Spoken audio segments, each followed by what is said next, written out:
सीधा साधा, क्योंकि हम ही हैं असली।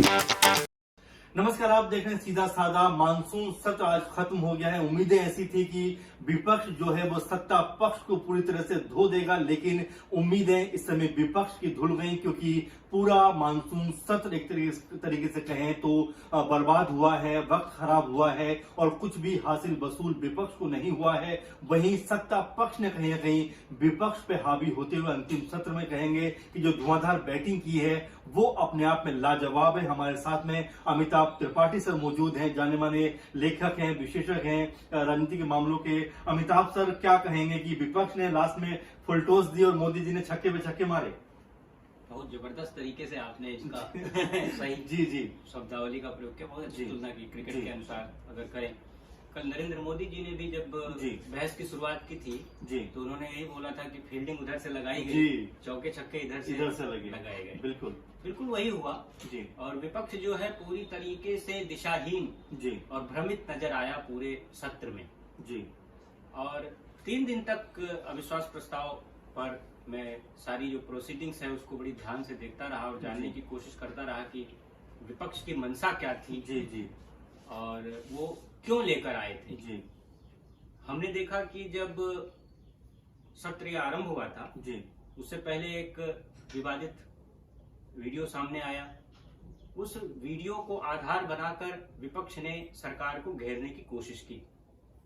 उस वीडियो ने देश को जिस तरीके से हिलाया था और उसके चलते जो एक भावनात्मक ज्वार देश में उठा था जी, उसको आधार बनाकर विपक्ष ने सरकार को घेरने की कोशिश की और उसी विषय को आगे बढ़ाकर और मणिपुर के इशू को एक अवरोधात्मक तरीके से सामने लाकर जी सरकार को जवाबदेह बनाने की कोशिश की।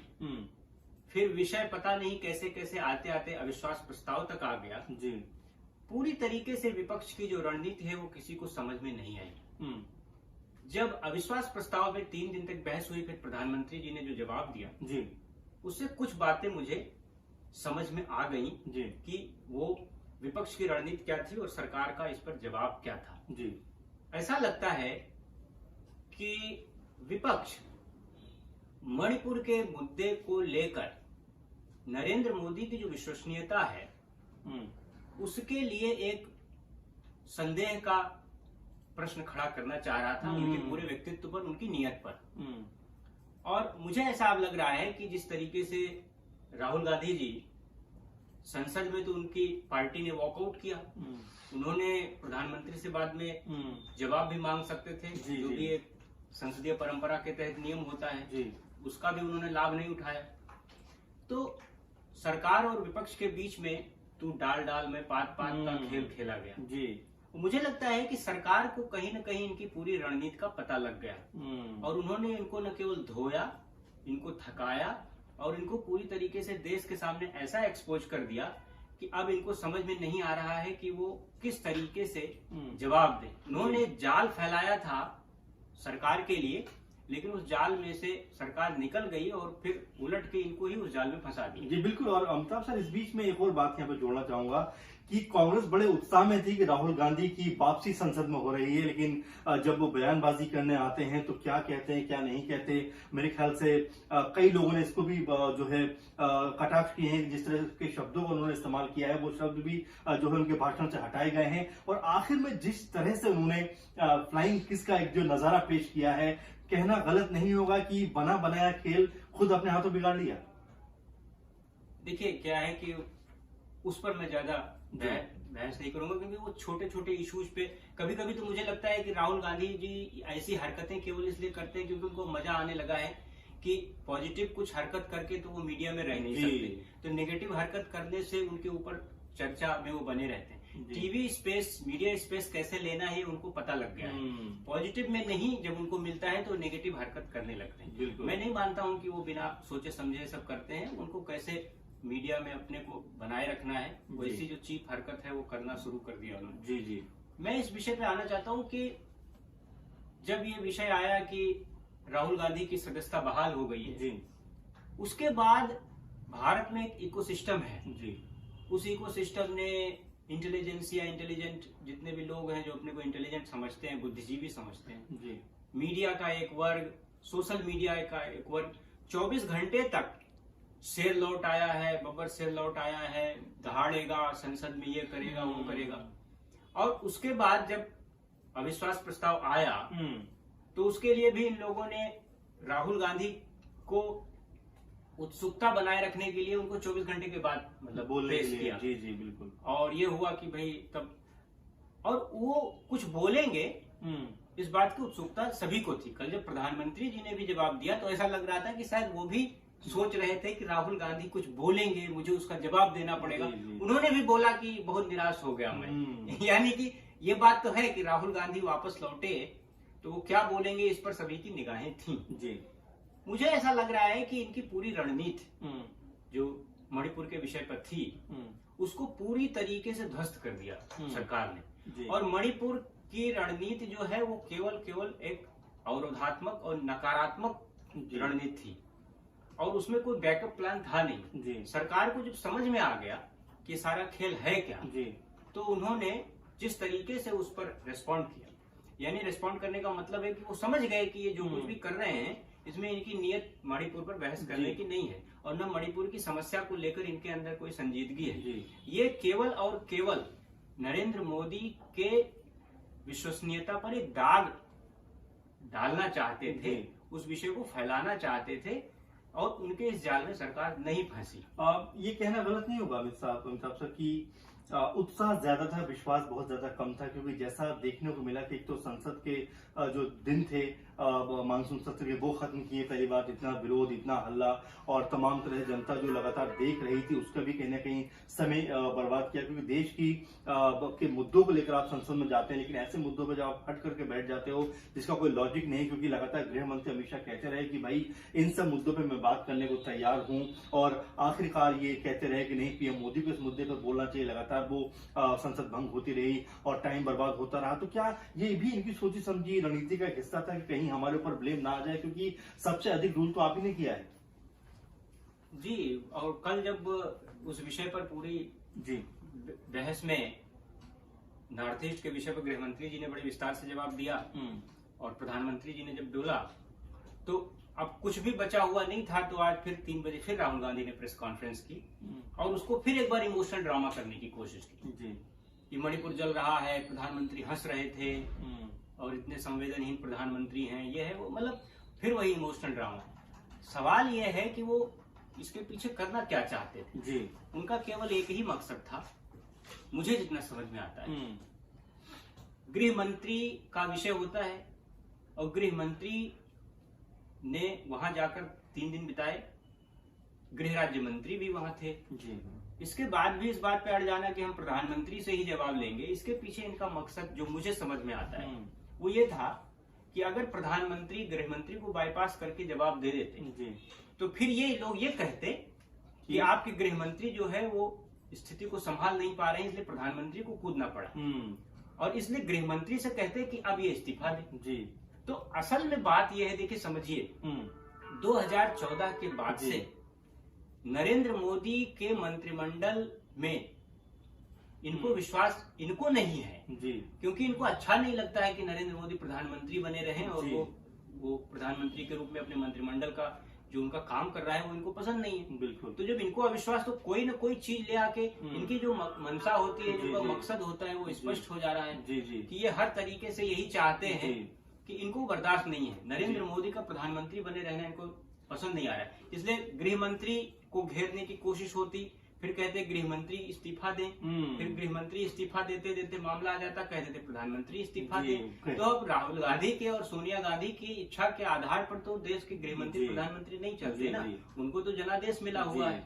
आखिर में बस एक सवाल आपसे अमिताभ सर कि इस पूरे मानसून सत्र की जिस तरह से विपक्ष ने हावी होने का प्रयास किया, लेकिन आखिर में उन्हें क्या कुछ इससे हासिल हुआ वाकई, और क्या जो एक कोशिश हो रही थी कि भाई पूरे जो इंडिया का विपक्ष बनाया गया है, जिस तरह से एकजुटता की कोशिश की गई है, उसके भी परिणाम देखने को मिले, क्योंकि जिस तरह से दिल्ली सेवा बिल वहां पर गिरा और जिस तरह से विपक्ष के होस्ट भी वहां ठिकाने आए कि वो पहले बड़े जोश में थे, उसके बाद अविश्वास प्रस्ताव पे भी बात हुई, तो कहीं ना कहीं 2-3 पॉइंटों पे लगातार विपक्ष घिरा है, और जिस उम्मीद से वो लगातार कोशिश कर रहा था कि उनकी जो है मजबूती दिखाई देगी संसद में, क्या लगता है कि क्या वैसा कुछ कर पाए? एक चीज बड़े स्पष्टता से इस पूरे सत्र में जी निकल कर आई है जी कि गृह मंत्री अमित शाह जी ने जिस तरीके से सारी चीजों को मैनेज किया और जैसा उन्होंने विषयों को स्पष्ट किया जी उससे बहुत एकदम चमक कर निखर कर वो इस पूरे सत्र में सामने आए। जी जब INDIA की तरफ से दिल्ली अध्यादेश बिल के मामले में एकजुटता दिखाने की कोशिश की गई थी और ये हो कि राज्यसभा में हम इसको गिरा देंगे, सरकार के किसी बिल का राज्यसभा में गिरना अविश्वास प्रस्ताव पारित होने जैसा ही होता है, क्योंकि राज्यसभा में तो अविश्वास प्रस्ताव नहीं लाया जाता है। सरकार का कोई बिल गिरा देना अविश्वास होता है। बहुत बड़ी चुनौती थी। उन्होंने जिस तरीके से उसको आसानी से हैंडल कर लिया और विपक्ष की इस रणनीति को, मंसूबे को ध्वस्त किया, सेमीफाइनल जो कह रहे थे सेमीफाइनल में हरा दिया। उसके बाद अविश्वास प्रस्ताव के दौरान गृह मंत्री जी ने अपने जवाब में जिस तरीके से नॉर्थ ईस्ट के सारे विषय को रखा कि कांग्रेस के शासनकाल में नॉर्थ ईस्ट की क्या स्थिति थी और मणिपुर की वास्तविक समस्या का कारण क्या है और कहां से ये चली और इसका समाधान कैसे हो सकता है। उसके बाद इन सारी चीजों में वो जिस तरीके से निखर कर आए, वो अकेले ही उन्होंने विपक्ष की सारी रणनीति को और मंसूबे को ध्वस्त कर दी। इनका मकसद ये था कि हम पटना में बैठे, फिर बेंगलुरु में बैठे, उसके बाद अगर हमने दिल्ली अध्यादेश वाले मामले को बिल नहीं बनने दिया और बिल गिरा दिया तो उसके बाद हम सरकार पर हावी हो जाएंगे। मणिपुर के मुद्दे पर हम लोकसभा में इन लोगों को पूरी तरीके से घेर लेंगे।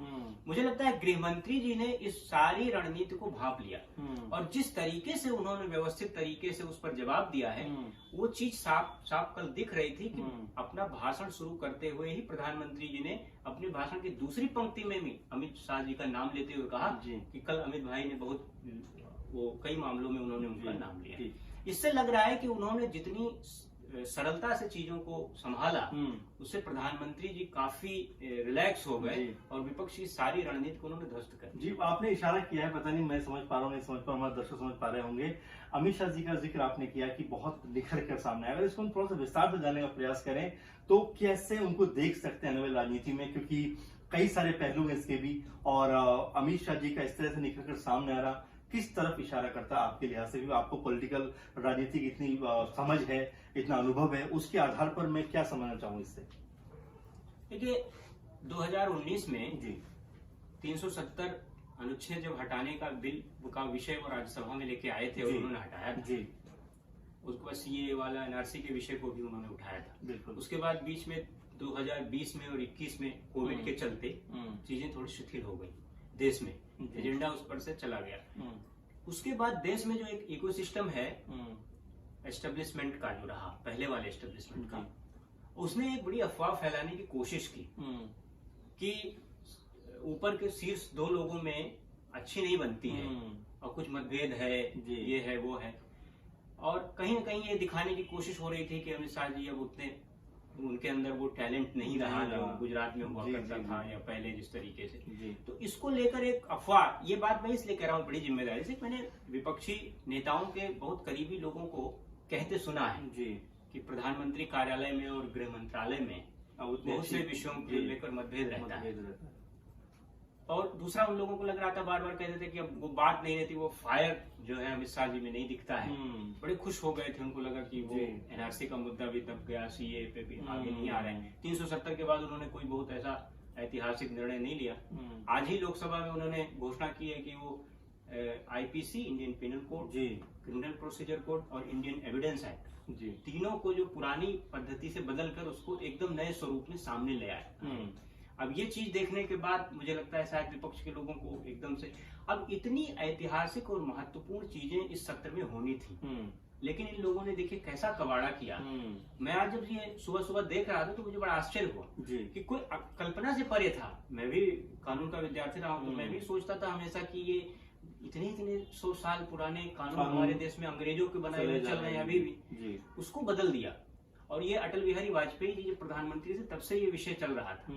अडवाणी जी जब गृह मंत्री तो भी उन्होंने प्रयास किया था, लेकिन उस विषय को सामने लेकर आना बड़ा कठिन होता है जी। सभी की राय लेना, उस पर अल्टरनेटिव फिर कानून बनाना। अब ये बात पूरी तरीके से स्पष्ट होती जा रही है कि अमित शाह जी ने अपने पूरी क्षमता के साथ इस पूरे सत्र में तैयारी की थी जी।